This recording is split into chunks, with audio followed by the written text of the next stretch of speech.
welcome to you all, and thank you for being here to today's exchange. Lastly, a big thank you to our funder, the Monday Charitable Trust, whose support makes this event possible. So after that introduction, I'd like to really now get on to today's discussion, thinking about youth violence. So before thinking about how we as professionals and policymakers can address youth violence, I thought it'd be useful to think about, from your practice experience, but also research evidence, what are the root causes of youth violence in the UK?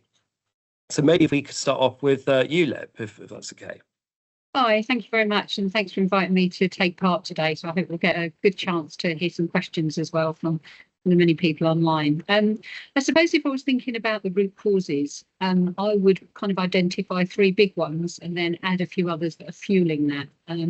The first is indisputably poverty, I think. You often find violence in much poorer communities, and obviously one of the solutions to that is to try and get quick money. And we know where that kind of manifests itself very often, the perception of quick money. The second is really young people feeling very alienated from the system and feeling very alienated from those most important institutions. One example of that would be school, where we see the kids that are excluded from school or suspended from school, and indeed not going to school, much more likely to get on a trajectory that leads them into more difficult situation, much more likely to get caught up in violence. And very often when you talk to young people, it's about an inability to feel wanted in school, feel that they belong, feel that they're being listened to. And then I think there is something in I'm sure it's not the same nationally, but certainly in London, where we see deprivation, see a sort of toxic mix of different different factors to come together in very, very relatively small neighbourhoods. And you made reference to our Mayans programme, and that is one of those where we're trying to really get into, looking at how you build the capacity and the systems within a particular neighbourhood being led by the community, because often find it's those neighbourhoods that have been suffering from violence for decades, actually, because of that level of deprivation. You can't also not add in, I think, the fuel to some of this fire, which has to be now social media, and that in turn generating a feeling much wider than people who are more likely to get caught up in violence, feeling that they're not safe, and some young people feeling that they would be safe if only they carried on with it. Which of course is a complete fallacy, but a very understandable one, I think, if you're a young person and you feel yourself in a situation. So there's a complexity of, I suppose, factors, I would say, but those are the ones I would highlight starting from. Great, thank you, Leb. Yeah, real complex mix there of causal factors. Caleb, is there anything you'd like to add or unpick there in relation to what are the root causes of youth violence in your experience? Yeah, thanks, Damon. And again, follow on from Liv. It's super to be here to be talking about this. Certainly, there's a few things that come my way, of which most of it is broadly in the frame that Liv set out there. But if I was to add to the sphere of some of the elements spoken about, children have less trusted adults than they've ever had before, which is quite interesting, which is a competing asset from almost negative forums in which they might learn about life, explore ideals, and get support and help. And so that's a huge one. Linked to the poverty element is the lack of access to opportunities, dovetails into resources. And when I mean access to opportunities, I also mean like that you may have a particular opportunity that is just a couple of streets away, but you might not be able to get there because getting there might be a problem for you in many respects, depending on what side of what postcode you might be in. So the actual accessibility to opportunity is a huge one, and that curtailing the huge resources that are missing in one respect. We've seen a 60% reduction in the youth sector since 2011. That has a huge impact about how our children might respond to some of these elements. And probably the last thing is the concentration of high vulnerability, which can be place, which can be generational, which can be much deeper, more complex systems Weigh your things. If we as practitioners, as leaders, make the wrong decisions, they can have really, harsh effects on children, young people living in those places, living in those areas where complex is just much higher, just not enough support to go around, because it's so concentrated. And certainly our 8 key facts about violence tell us that, a very small number, proportionate to the population, commit violence and crime. And so that concentrated complexity is very important, and I think it's an underlying drive. And I agree, like that also includes who you hang out with, both physically and online as well. But I'll leave it there, Damon. No, that's really, really helpful overview. I'm really interested in perhaps two of those kind of complex or causal factors there. The latter one you mentioned about kind of that high vulnerability concentration. Are you able to tell us a little bit about maybe who that group is, or who the most vulnerable young people are in terms of experiencing violence or at risk of youth violence? Yeah, I mean, just I've got some headlines, and they'll come out as we're talking. But we kind of caricature the types of children that we are talking about as same children. So severely absent, arrested, missing, and exploited, and that's really the combustion of the majority of the children that we're talking about here.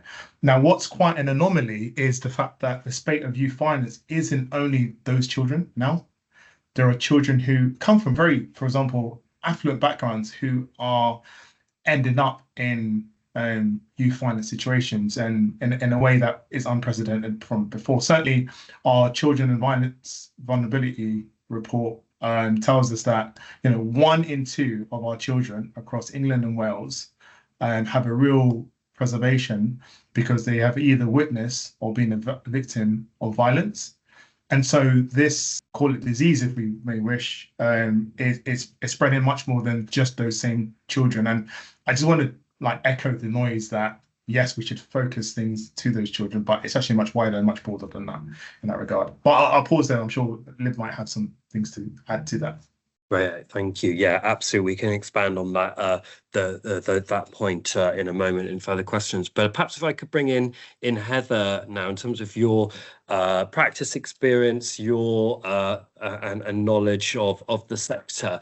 Is there anything else you would want to add in terms of the root causes of youth violence? I suppose just as a sort of just to explain, so when I'm talking about young people, I'll probably be referring to young people that have not been able to stay within their family environments and have become looked after. So probably at the most sort of severe level of exposure to serious youth violence. I suppose for me, the things to mention, I think the intergenerational trauma that our families have experienced. If I sort of think about some of our young people, that mum might have been working sort of 3 jobs to just put food on the table, or she might not have physically been able to be present because there's drugs and substance misuse, severe domestic violence, layers and layers of trauma, which means that she's struggling mental health. And I'm talking about mums because I'm thinking about lots of the mums that I work with, and predominantly they tend to be the caregiver that is there most of the time.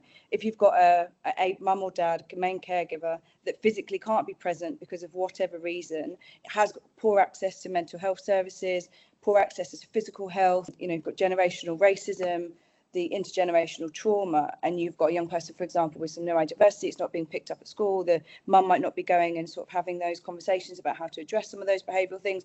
Roll on a few years, you've got the exposure of social media and the volume and the quickness, the information about the minor bullying that obviously expands. The exposure to that to children and what they can witness and see, and the level of violence they can see, is nothing like we used to growing up. I think schools have got a huge contribution. They've got to keep our children safe, but that one child that might be experiencing or having a really difficult time, they are often seen as the bad child, disruptive. We're not seeing the trauma or the behaviour that they're trying to explain or trying to communicate to us. So they're not at school, being excluded. Mum's at work or isn't able, to be there. And you end up with this catalogue of things that actually the root cause isn't surprising, that the young 9-year-old, 10-year-old that has been excluded from school is hanging around on the street a bit more. Someone says, I'll run this packet, some package to this person's house and I'll give you some McDonald's. They do that a few times. The third time they do it, they get robbed and get told that they're in a debt. The actual motions that sort of set in place are for our young people to actually be exposed to or then become involved in some forms of exploitation, actually, I think are quite easy to see. The sad thing is it's capturing each one of those moments and making sure that the right support is going in at the right time. I think for lots of our families, the trauma that people have experienced has meant that because there isn't the services to provide adequate strategies to sort of recover from that trauma, we're often just revolved in this never-ending cycle of sort of families wanting their children to be safe, but actually putting that in place in an environment and a world now that is just moving so fast, I think is incredibly challenging for everyone. Great, thank you. We've already created a really clear picture of the vulnerabilities of children and young people at risk of violence. I was wondering, a couple of you mentioned around particular vulnerabilities there around SEND, special educational needs, and perhaps neurodivergence, I heard there. Could anyone kind of unpick that a little bit for us here in relation to youth violence and that being a particular vulnerability? And also, Heather, you mentioned systemic racism and bias within the system. I wonder if we could perhaps unpick both of those areas. Who would like to go first? I don't mind starting, I suppose, just off the back of some of the things I've said. In terms of the neurodiversity stuff, we know our young people, I've got diagnosed with ADHD. We know that people with ADHD can have more risk-taking behaviours. You might not function within a social environment in the same way that you're expected to. School can be incredibly different. Your learning style is very different. What we know now is that children often diagnosed with neurodiversity or not, they can slip through the net. But actually, the professionals working with those children don't necessarily know what that means in terms of how best to work with that child or young person. And it often leads to misunderstanding them, misunderstanding the way that the behaviour is sort of being exhibited, and predominantly in schools and with the police. When I think about our young people that are arrested for sometimes very serious offences, and they have a neurodiversity like autism, there is a significant lack of understanding of how to communicate with our young people that are neurodiverse, and it does lead to discrimination and oppressive practice, because we aren't sort of thinking about the child in the way that their sort of learning needs mirror up to the way that we're then responding to them. I think the same with we've experienced quite a lot of, or we've needed to challenge professionals, whether it's schools, hospitals, race, police, including social workers, about our discriminatory practice. A child that when you read a report and the way that they are described and labelled, you have to reflect on, are they being described and labelled that because of their ethnicity? Because actually a young person with a young female, for example, that's white, might be described in a completely different way. And I think it's about making sure that we are openly challenging those conversations, and not accepting a professional excluding or attempting to exclude one of our child on the basis of disruptive or challenging behaviour. Thank you, Heather. Should go to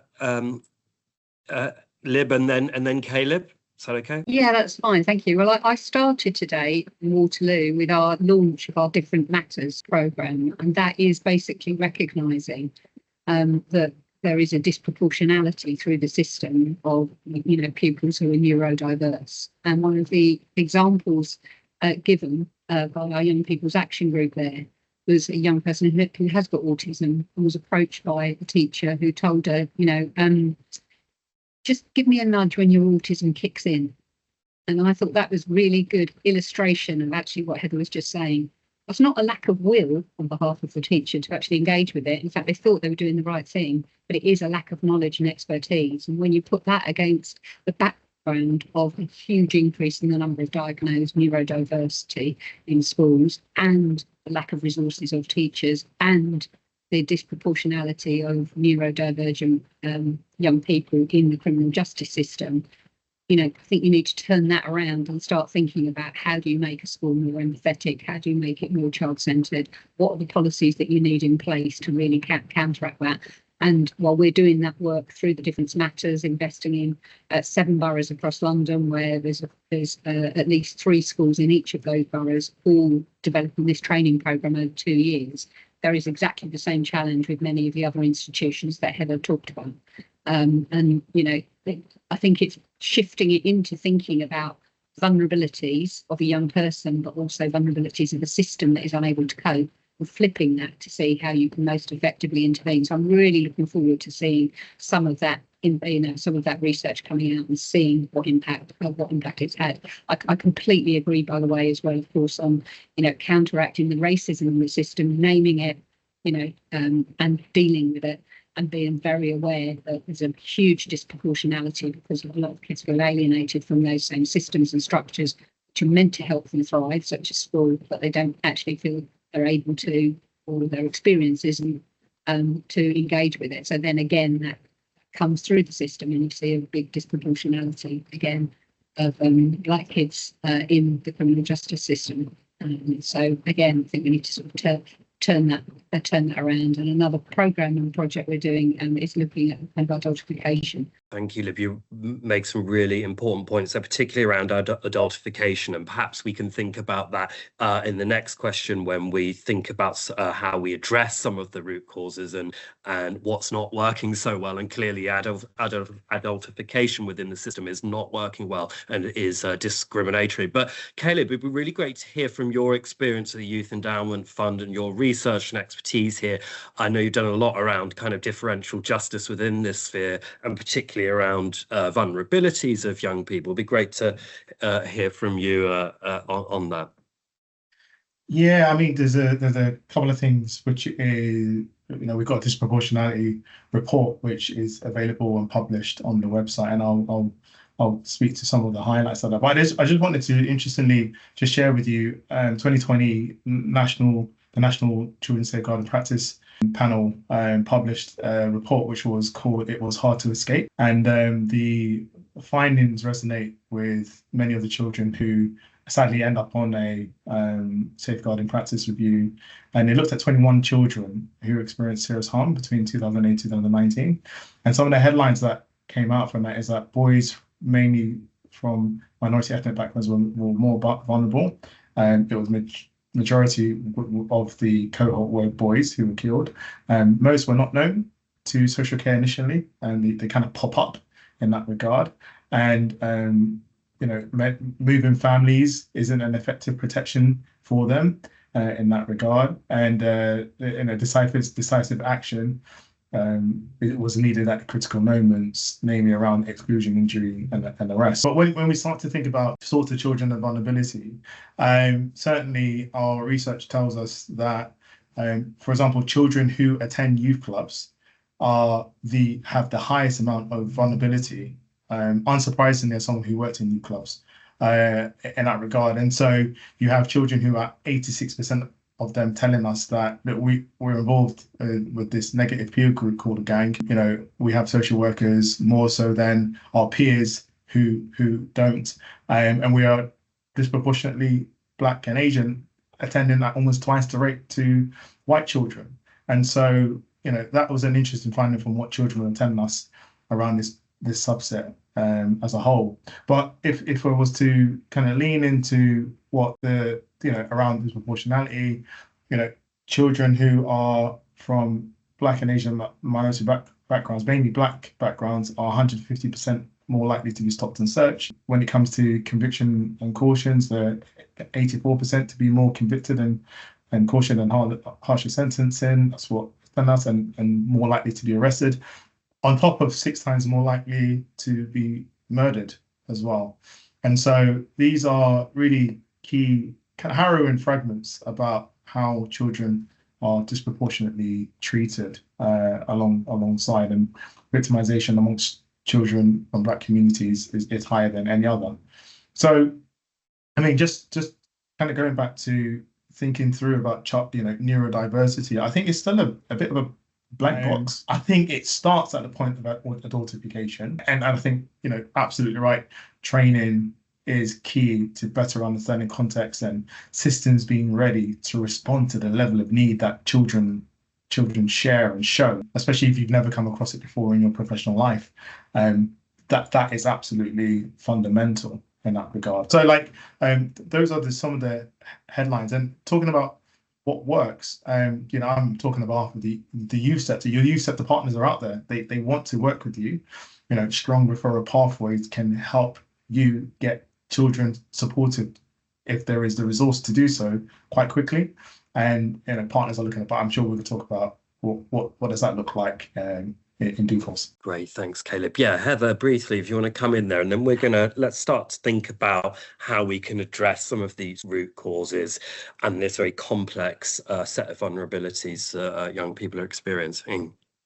Just off of what Caleb has said, something that I think the research sort of changes, but our families are 3 or 5 times more likely to have their children removed if they are from Black Caribbean or Black African backgrounds, and the same for children that are going into secure accommodation. So for those that maybe don't necessarily know what secure accommodation is, that's our highest threshold of when you're going to court, to say that everything you have tried in the community, you feel that you've not been able to keep this child safe. And it's an extremely draconian act to remove a child and place them in secure accommodation. It's not far off of going into police custody or prison. And our young people will say to us, where they are often shipped off to the middle of nowhere. Often our secure accommodation will be in very sort of white areas with white staff that don't understand inner city young people and the culture, etc. And actually what our young people say to us is, I can't tell you, whilst you might have kept me alive for that couple of years, I already don't think I'm going to live till I'm 18. And what you put me through by removing me from that environment has actually caused more trauma and more harm. So I think it's just off the back of what Caleb said, that we used to just pick our children up and relocate whole families. It doesn't work. It doesn't solve the problem. Our young people will migrate back to the areas that, ultimately, as adults, we want to belong, we want to be cared for, we want to have a family. If you can't find that at home, you will find that elsewhere. And by picking up and moving the family, because on the basis of risk, won't necessarily reduce risk for that young person. And if at times actually you're increasing the risk, because they'll come back to the area and be living and sofa surfing and essentially sort of be homeless and completely separated from their family. Thank you. Yeah, so a real complex mix of deprivation, alienation, feeling excluded from school or being excluded from school, poverty, social media, less trusted adults this time, access to opportunities, a high vulnerability concentration, and kind of all factors we've talked about. These structural issues can make some children more vulnerable to serious youth violence than others. Inequality, racism, poverty, creating this double disadvantage. So a real complex mix here. I guess it'd be really helpful for us now to think about how we can address these root causes. What does the evidence say? What does practice wisdom say about what is the best way to ameliorate youth violence, but also support these very vulnerable group of young people in our society? Who'd like to kick off? Maybe Lib first? Yeah, fine. Happy to start off. I mean, I think the first thing to say is that some of this actually isn't in our gift to change, because it needs national strategy. We're talking about poverty being a driver and one key driver. We can add more money into the system, but there actually needs to be a national strategy to deal with that. But putting those very big issues to one side and knowing that something needs to shift, to go to the absolute individual experience of the young person. I think one of the things that the system generally could do so much better is engage and listen and work with young people and demonise young people. Our Young People's Action Group would balk at the phrase serious youth violence. When asked about serious youth violence from one of the politicians who works at City Hall, they said, why are we talking about that rather than serious adult violence? I think there's something quite profound in that. And I do think, we have co-produced strategies with young people. We get them to evaluate, we mentor them. And I do think bigger institutions need to do that in the same way, because that insight is absolutely key.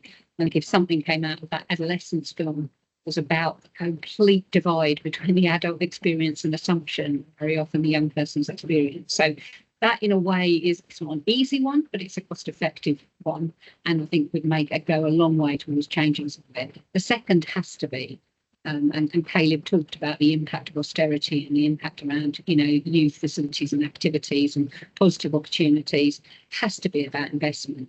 I think it's 3 million we calculated a day is spent on the cost of violence and around enforcement. If we were just rebalancing a fraction of that into prevention, I think we could quite clearly relieve a lot of the long-term drivers that we've spoken of. And I think then if you look at what is having impact, you see a golden thread of a trusted adult relationship through many of the young person's experience being a key changing factor. That can be a teacher, of course, that can be a parent, and a lot more work with parent and carers, I think, particularly dads, which we're supporting at the moment. But really, those youth workers, those practitioners on the front line, they both need support, training, and more investment. But also are very much the key to unlocking this. And to give you an example, we fund youth workers in custody suites. The young people that engage with those youth workers in custody suites, 85% of them to nearly 90% of them are reoffending at the next year. That's because they've made a connection at a very difficult place for them, and you can run that right the way through. So we need, yes, to be doing that kind of work. We also need to be starting earlier. The 10 to 14 figure that you quoted in terms of young people was from the strategic needs assessment we ran across London, and that did show young people are getting more involved. So we do need to be starting in primary school, and we do need to be doing it right the way through the whole journey of a young person to the age of 25, and thinking about those key moments. But we've got loads of evidence about what works. Actually, the causes are complex. Solutions aren't that hard, I don't think, in some respects. It's all about trust with a young person, which is a trusted adult. It's about investment. It's about national strategies. And then my final point will be about the really important role around partnership between organisations and working cross-sector. And we can come back to that, about the work we've been doing as the London sort of body trying to reduce violence, working with police, working with health, etc. So those would be some of the things I would have. Thanks. Really powerful overview there about kind of what the evidence says about what works, and really interesting that idea about relationships being key, and relationships and that trust really being central to supporting children and young people. Caleb, what else would you want to add in terms of how can we address these the root causes? How can we support vulnerable children and young people? And in 3 minutes too, right? Yeah. Just bouncing off what Lib said, there's a subset of really complex things there that I've come to appreciate and understand. Like, there is a sphere in which each one of us can work with. All of us have a role within this, and we have to convince different parts of it, and that's essentially what YF is here to do. Our mission is to prevent children and young people becoming involved in violence, but by finding what works and then building movements to put the practice of what works into knowledge of what works into practice. So yes, we all do lots of robust testing. We've got I think almost 94 large trials being tested through 7 major grant rounds. We have this £200 million, which is much less than that now, to produce robust evidence to try and nail some of this harder end of tertiary level approaches. Some of it is early intervention, but definitely. And so we have a thing called the YF Toolkit, which has 34 approaches at the moment that effectively does 3 things. First one is it puts best available evidence in the hands of everybody here and now. And it helps with decision making, and it's a bit of a legacy piece, depending on what our future looks like. But those 34 approaches have different themes that colleagues can tap into. And our response to the complexity is you can't eat an elephant in one go, it's a little at a time. So we are working across 7 major sectors. And in that, we're producing practice and systems guidance. The practice guidance says, here practically these are the things you should do based on your sector. And the system guidance says, help these guys do more of this stuff. And so that's certainly our goal. Some of the headlines that are coming from that is, children who are highly vulnerable should get 6 months minimum, at least, of a target sports program or mentoring. These are 2 high and moderate impact programs that will make a difference in your neck of the woods. And certainly if you're from the social work background, you have multi-agency partners that will have a list as long as your arm about which children need support and help. Your role would be to identify them and get them into the service. The other things we can consider, which the evidence tells us our evidence is strong, is that bring back youth clubs.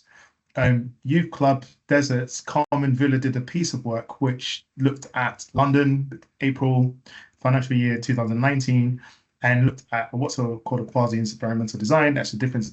So that youth club is open, that police station is closed, that youth club is closed, that police station is closed. What are the differences in children's committing violence and crime? Well, where it's closed, violent crime went up. Crime went up by 12%. Where it was closed, violence went up by 9%. So we're saying, look, strategically, proportionately, put resources where children that you're really worried about are. And then we've got lots of other things in the house of YEF that could just mobilize colleagues. And I'd really, encourage colleagues to, join our children's services newsletter, because we've got guidance coming out which will help some of this. We're also doing some stuff in the background, which is to support the government's response to prevention partnerships and youth future hubs. And we're giving evidence to think about how you might mobilize that from a youth violence lens.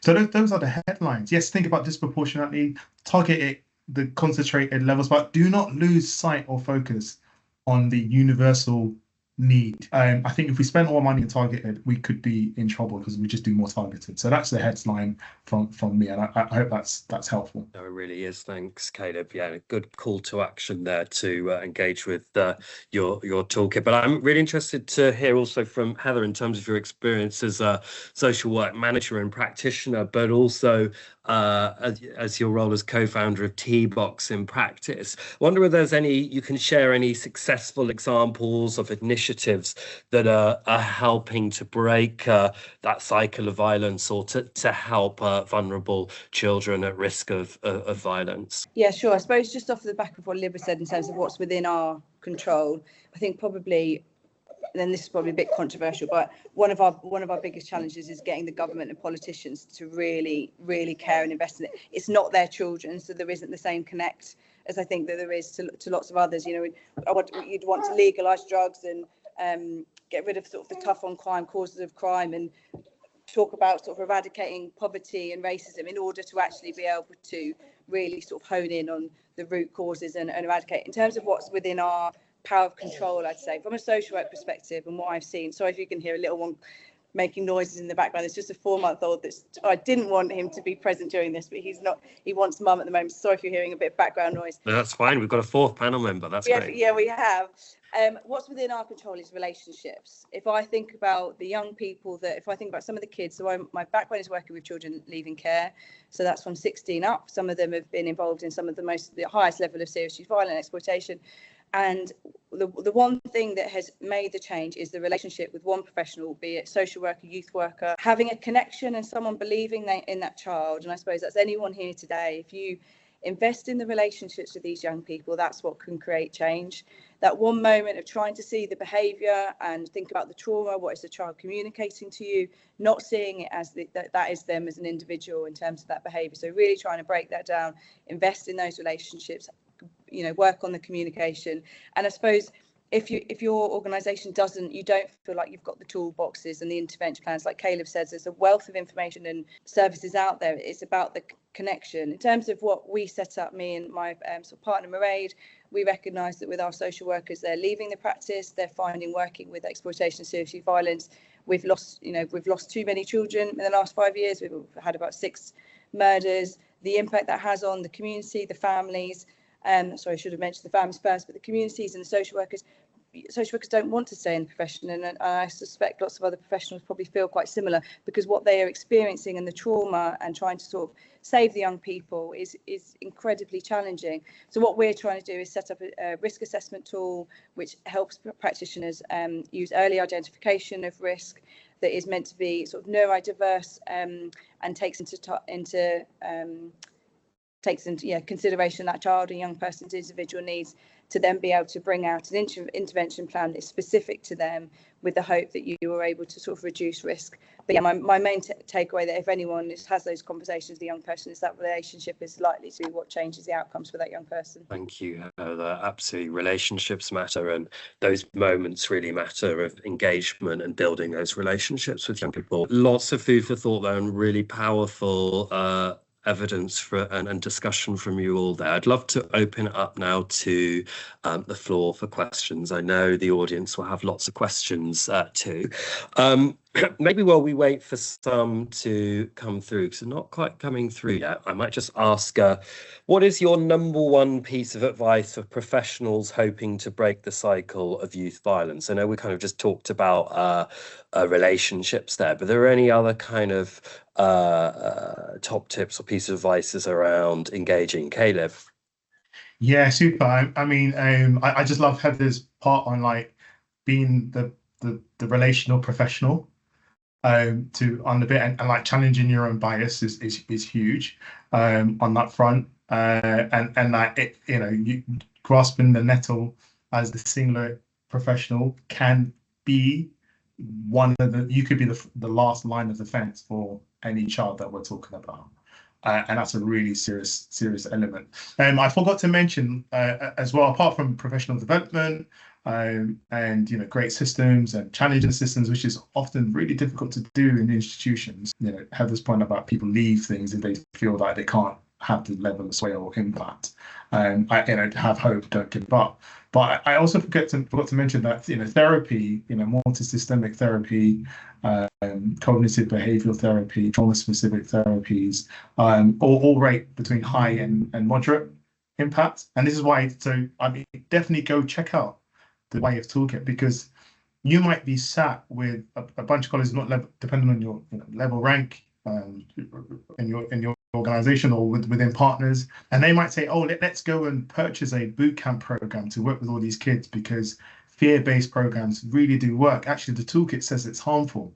So you can be an advocate for those children to say, actually, we shouldn't be putting our resources towards that, and we should be looking at evidence-based approaches. And it takes time to do that. It takes time to become conversant, and it's been quite natural with you. And just as a kind of olive branch, like YEF is here to support and help colleagues who are like, I really want to get going on this. I want to do something about it. What are the steps? And if we don't have the answers, we've got people who are really leading the way that we can put you in touch with. I think people love blueprints, and I think we all feel the comfort and safety in new areas and change when there's a bit of blueprint in front of us. So I just wanted to share that, Damon.